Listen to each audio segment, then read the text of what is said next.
Great.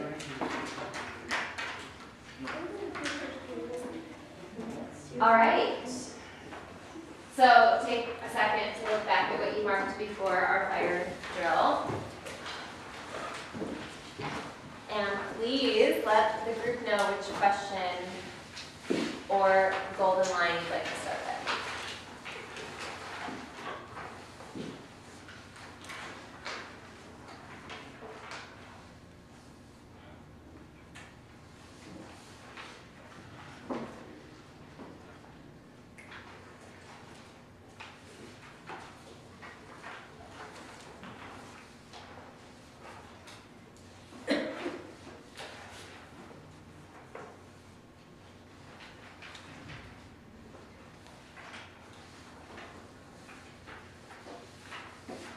The one I want to start is with James and Arthur Jarvis. With James. Or this one, that's not. It's, do you think that parents do not have a say in your child's life once the child grows up? Why or why not? Everyone discuss that.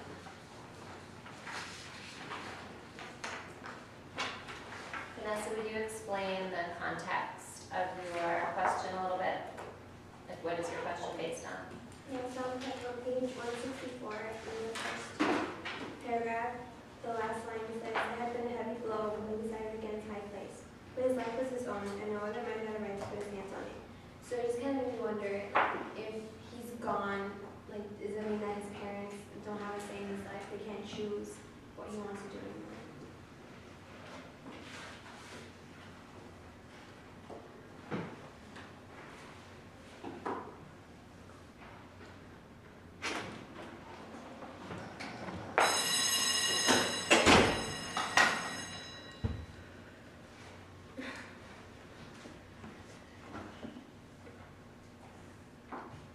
I don't think parents do have a say in their child's life once they're grown because the child is grown, so he or she knows what's right or wrong and has the responsibility to take care of himself without the need or comfort of the parents.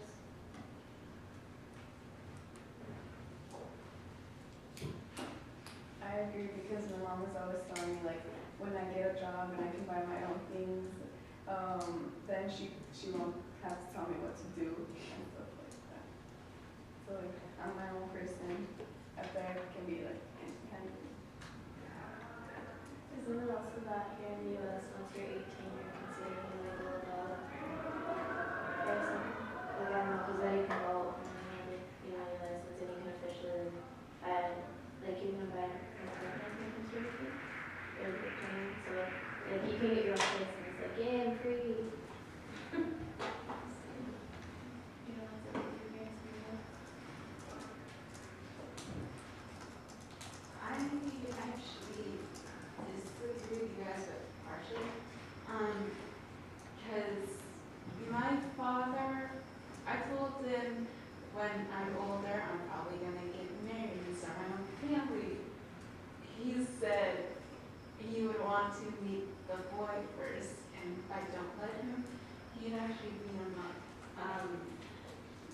He said I'm always gonna be his baby girl, and that he's always going to help me out whenever I need it. But the real reason why I think they should have at least a little bit of say in their child's life, even when they're an adult, because they have wisdom. They've lived a much longer life than us, and they will try to keep us from like making mistakes that could really hurt us.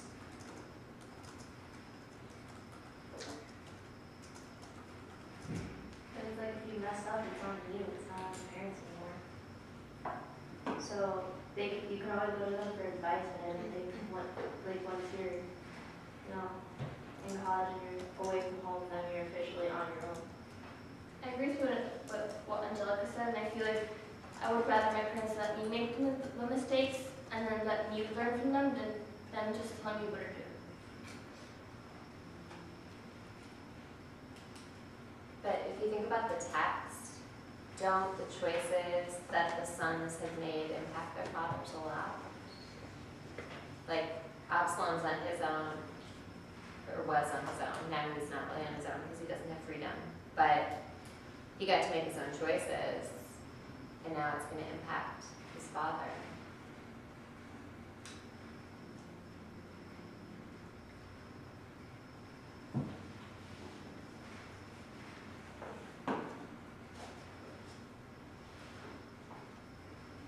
Well, every decision has an external cost, it's always gonna affect someone on the outside, even if you don't know it.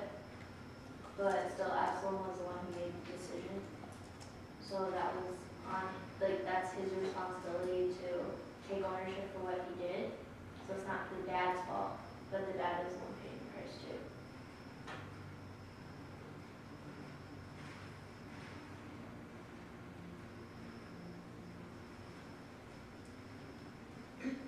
I kind of wonder about the choice of words here. The author could have written, it had been a heavy blow when he decided against high place, but his life was his own and no one could tell him what to do. That's sort of what that's the language you guys were using just now, right? Like, they can't tell you what to do. But instead the author wrote, his life was his own and no other man had a right to put his hands on it. I was kind of confused because I didn't know, like, I got confused, but his life was his own. I didn't know if he was saying that the life of his son was his, or his life is his, not somebody else's. So I was kind of confused. Like, it's someone's.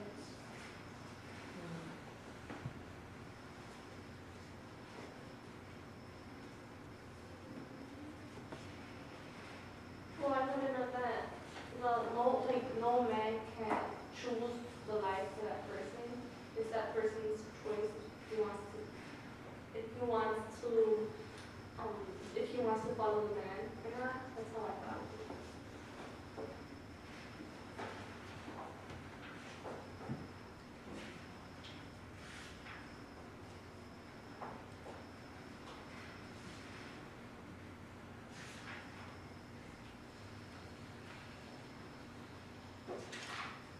When reading no other man had a right to put his hands on it, kind of thought that like no other man had a right to claim his life. Like so for Absalom killing Arthur, it's basically claiming his life and saying, no, your life is mine.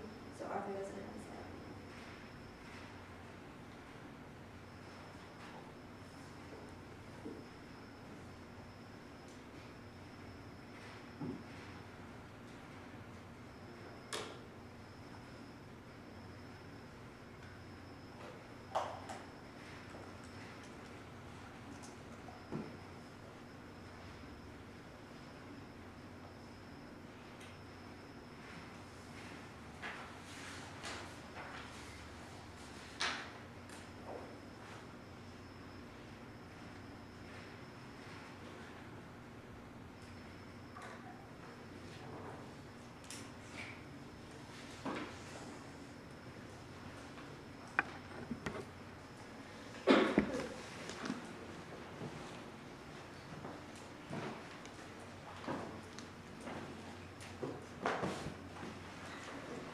So we kind of know how it's affecting his dad, but how do you think it's affecting his mom?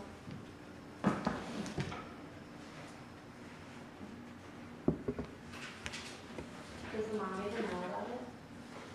That's the thing. Wait, what year are we talking about? Absolutely. Arthur? Yeah. Oh, Arthur was there. She was crying because her son died.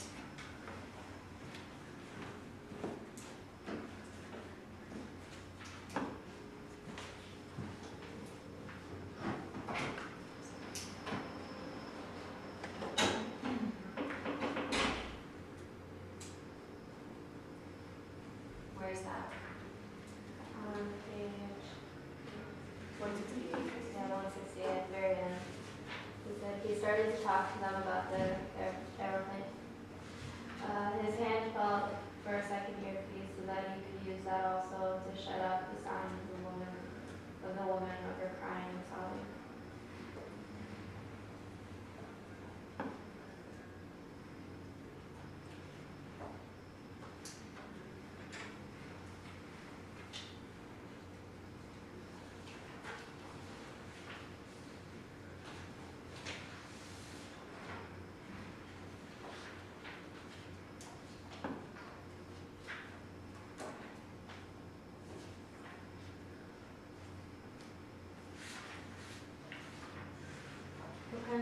do you think will be running? I know, or this is mine, 20 years about this song.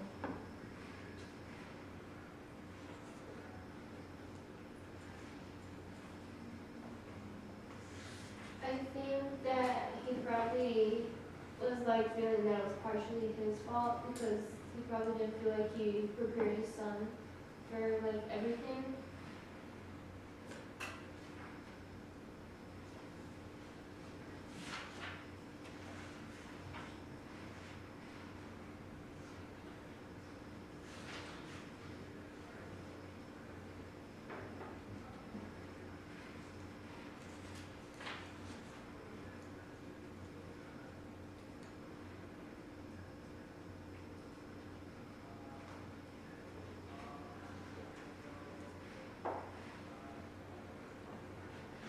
I think what's running through his head was like a very deep sadness.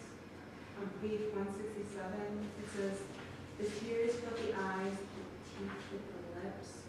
So I think he was like just trying to keep himself from crying, and he was probably just like really lazy.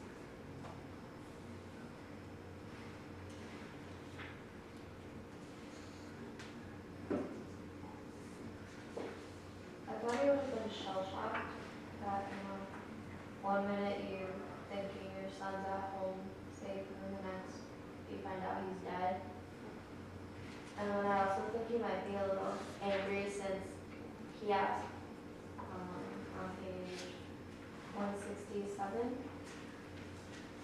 that, like, did they catch the native? No, not yet. And then that's when he started really breaking down.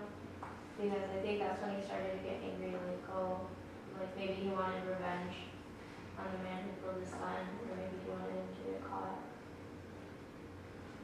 I also think that he was kind of upset now because since his son was just only 4 sons to them, and since they had like on page 162, and at the bottom it says he could look around the Green Ridge Hills that he had inherited from his father, and down on the Ridge Valley where he lived and farmed.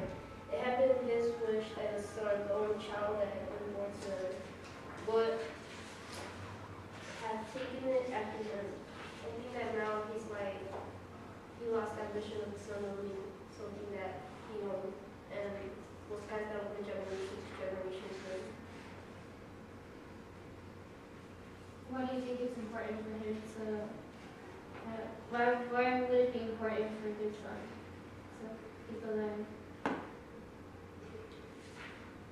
I don't know because at the beginning, they were saying something about how, they were saying something about how the young people, the young generation was swimming and stealing and destroying their land, like not their land, but everything around them. So probably he thinks that maybe if they lose this property is going to be lost to their generations and it's going to be demolished or something.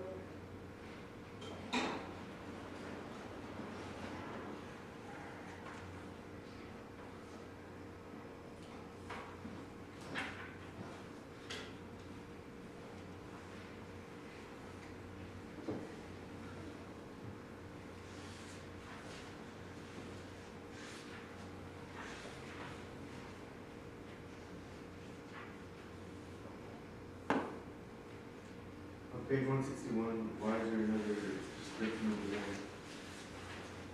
I think that really connects with what Jara was just talking about, so good transition. Somebody connected for us. What are your thoughts? Why do we start again with this description of the land?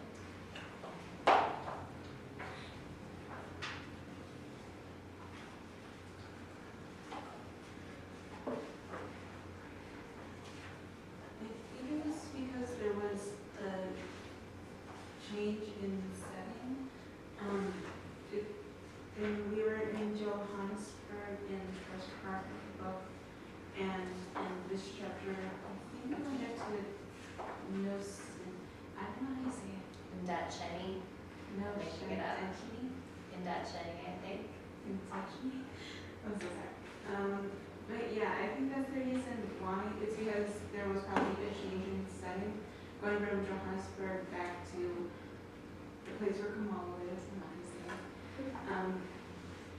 And they did that in order to introduce a new character who's an important part of the story, and will probably end up being shown throughout the next half of the book.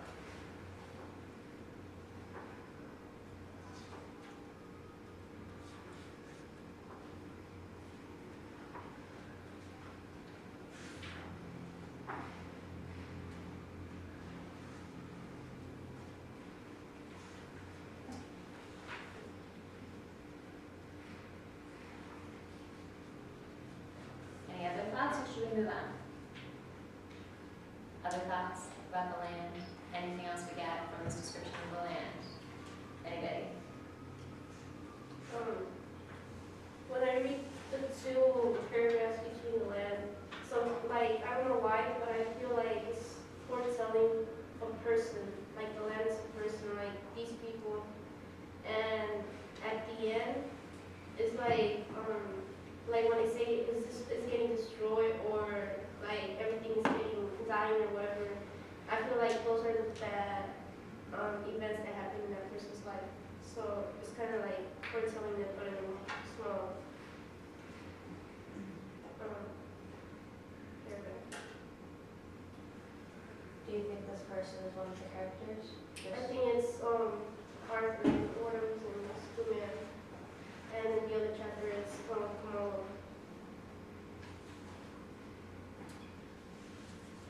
That's very interesting.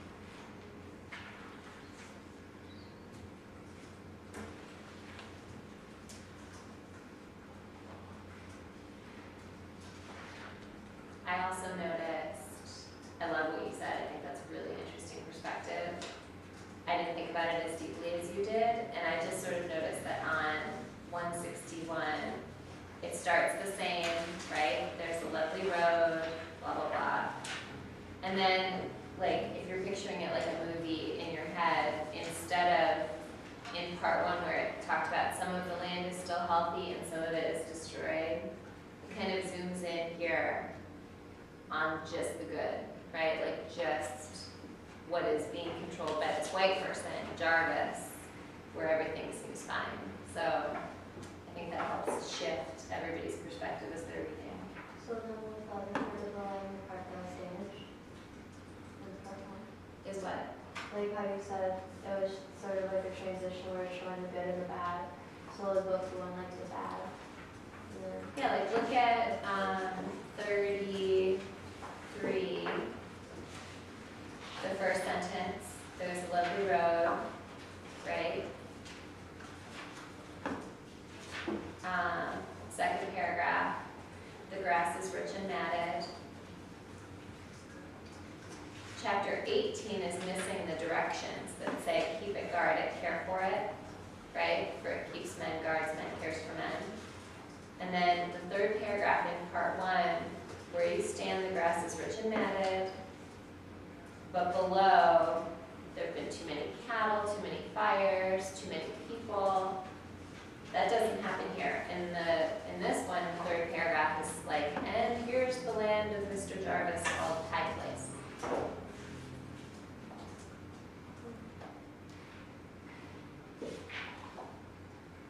And that's it. Then it moves on to just Jarvis. Jarvis is plowing when the police officer comes. But I totally agree with what Jarvis said. I just hadn't thought about it that way yet. That I feel like there's a lot of symbolism and parallels between the characters and the land. And that the land is almost another character. I love that.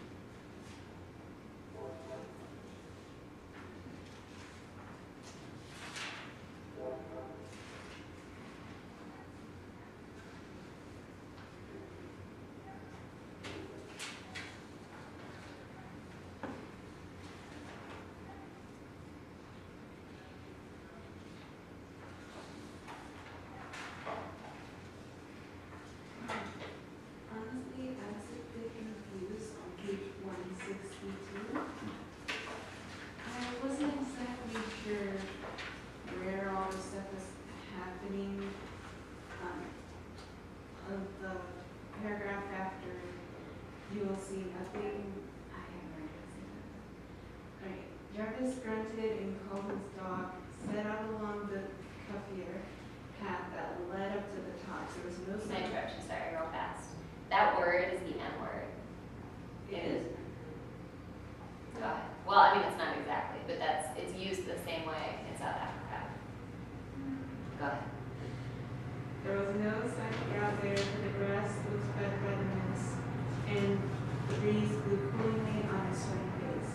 But below the tops, the grass was dry, and the hills of Nodinchini were red and bare, and the farmers on the tops had begun to fear that the desolation of them would eat back year by year, mile by mile, until they were overtaken. I was confused of exactly what was going on. Well, I just thought that was agriculture mean that their crops would be affected by some sort of running of the land. They will see like how the land is getting worse and worse by the year, and that in a few years their land will grow to be like not fertile and without them.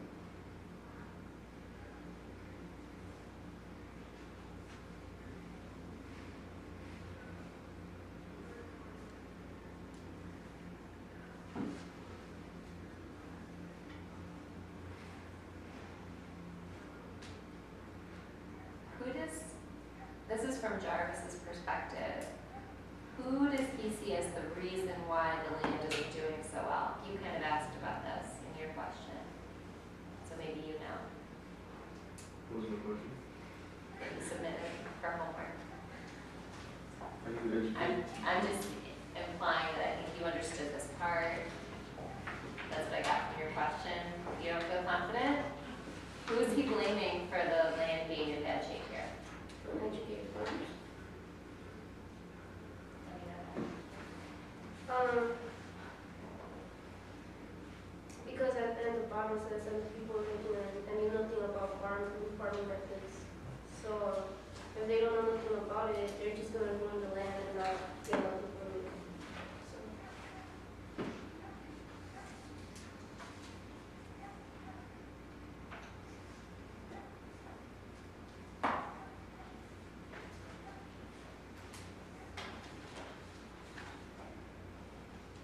Who are those people?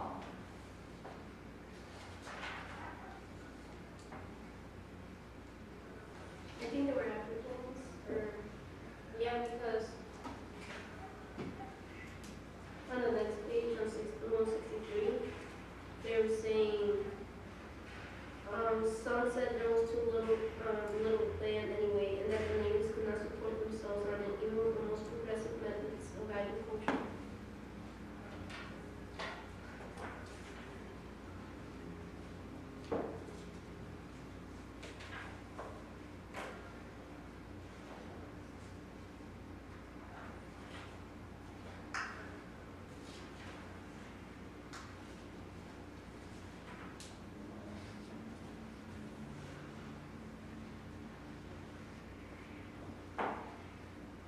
We only have 10 minutes left, so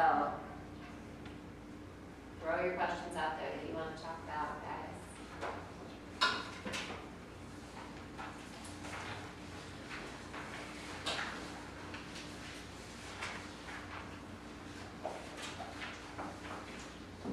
kind of want to talk about the one Maria wrote in News of Murder.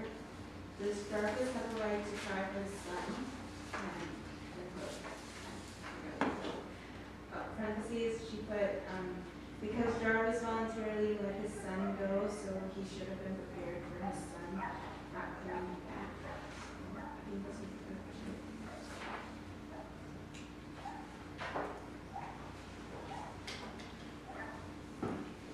I think he does have a right because that still is his son, and he still does love and care for him, and since his dad feels sorry. And I agree because he did volunteer to go. His son died. That's yeah. That was the second page is about how he's not how his son died.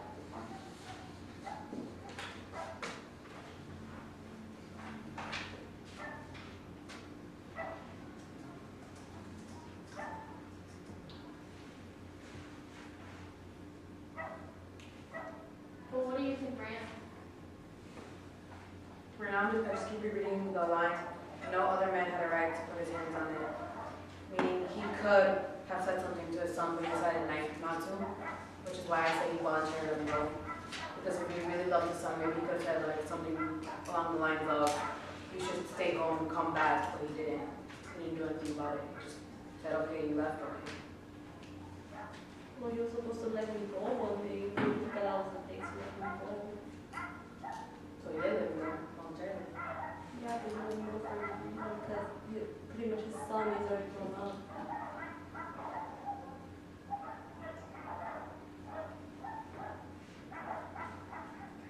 Like, I personally wouldn't cry if my daughter or son died. But if I fought for him or her, then I would. So you wouldn't cry if you let him go for her? Because in that moment, I'm ready to accept that he could die the next day. And plus, they said that in John, I don't know where he went, but there's many places where there's a lot of violence, like in Johannesburg. Maybe he should have seen it coming.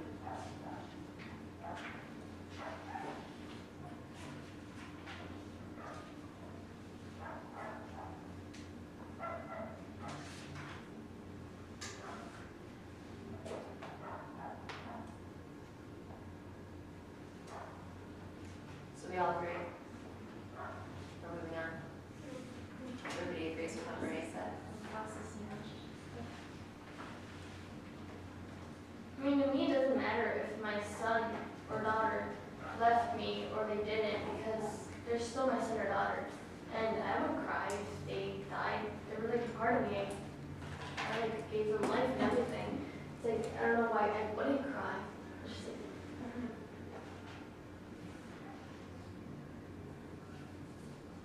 I agree.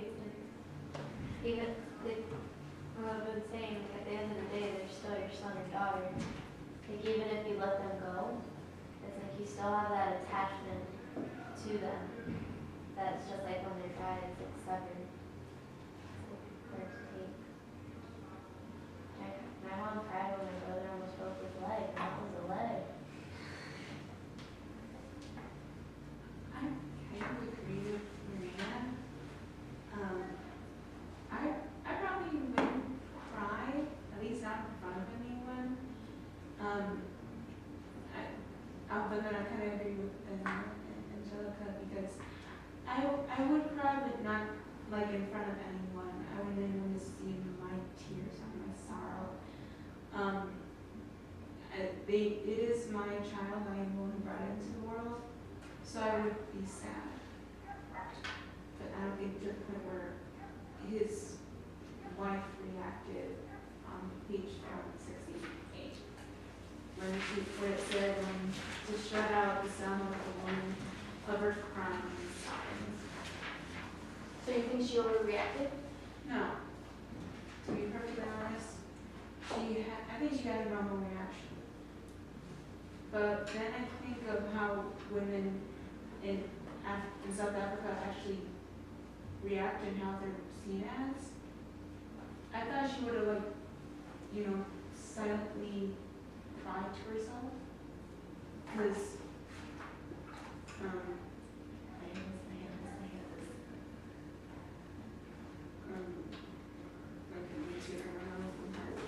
it had, they said, something about the suffering of all women, suffering of the oxen. Oh, there. It's on 40. Oh, thank you. There's a difference, though, in the line that you're thinking of. It's a really good connection. I think it highlights something really important. Do you want me to just read it for you? So this is when they get, when Kamal has a fight with his wife, and they mention that the son has disappeared. She sat down at his table and put her head on it and was silent, with the patient suffering of black women, with the suffering of oxen, with the suffering of any that are mute. Yeah, that's kind of the reason why I assumed that she'd be sobbing quietly. Her suffering would be very quiet. Because it's not the suffering of any that are mute.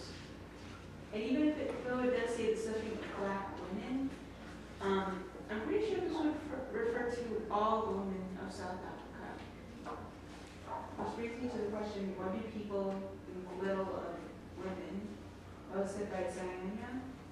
I think it's just because men believe themselves to be superior. That's funny because it's what males and maybe girls. What were you telling her, Diego? Well, I just told her, like, what Janine said, like, it's just the way that men used to think. Like, I don't think so in one opinion. Like, girls now in high school, they're beating every kid in GPA, qualities, grades, everything. Like, look at our advisory, one of the worst ones. It's just like, yeah. So you don't think, this goes out to you, you guys don't think men still think highly of themselves? I think people in general think highly of themselves because they put, like, some people put pride in what they do. They feel pride that, like, oh my gosh, I got an A in my class. And they're like happy and they want to share that happiness with others, so that might come off as like being prideful. So it can go off either ways. I mean, women are prideful, men are prideful. There's no one is the other.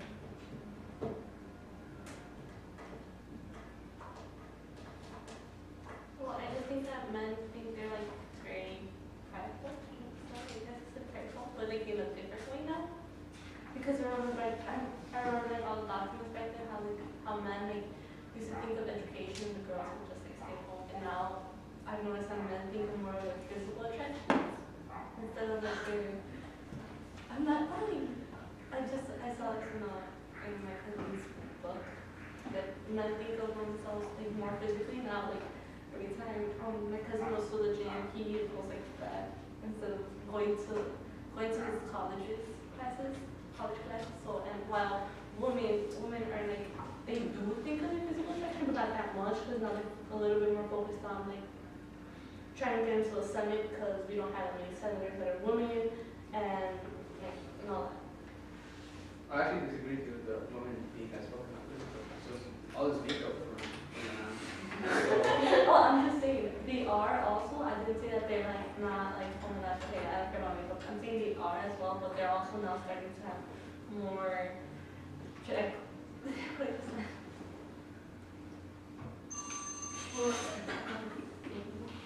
Yeah, we're gonna stop. So, well, we're gonna debrief in a second, but I think that we sort of stumbled on this really interesting thing that we didn't get to quite dig into.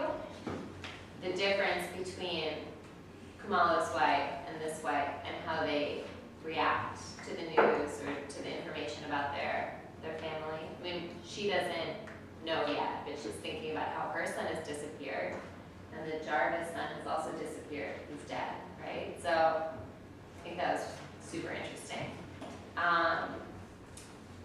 Okay, how did it go today? Feedback for the group or for individuals?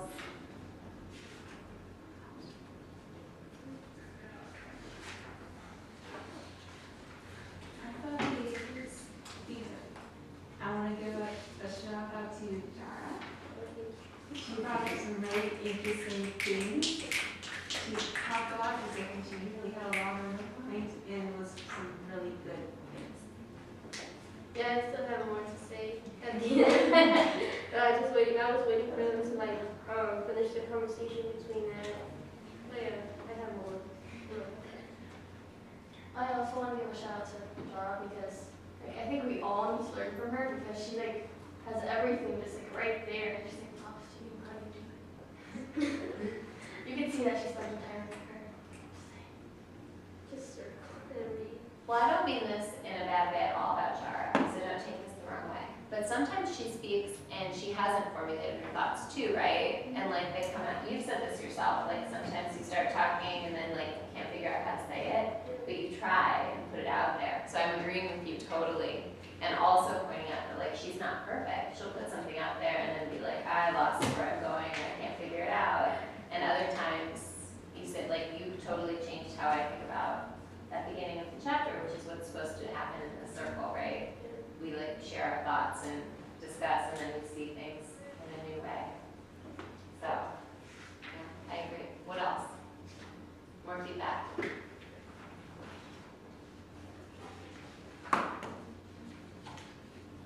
I want to hear two more things.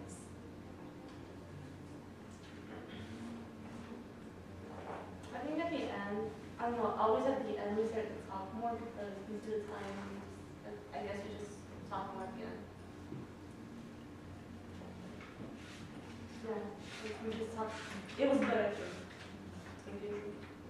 The transitioning seemed a little more fluent, like a little more smooth than before we were reviewed. We'd have one question, we just move straight to another topic.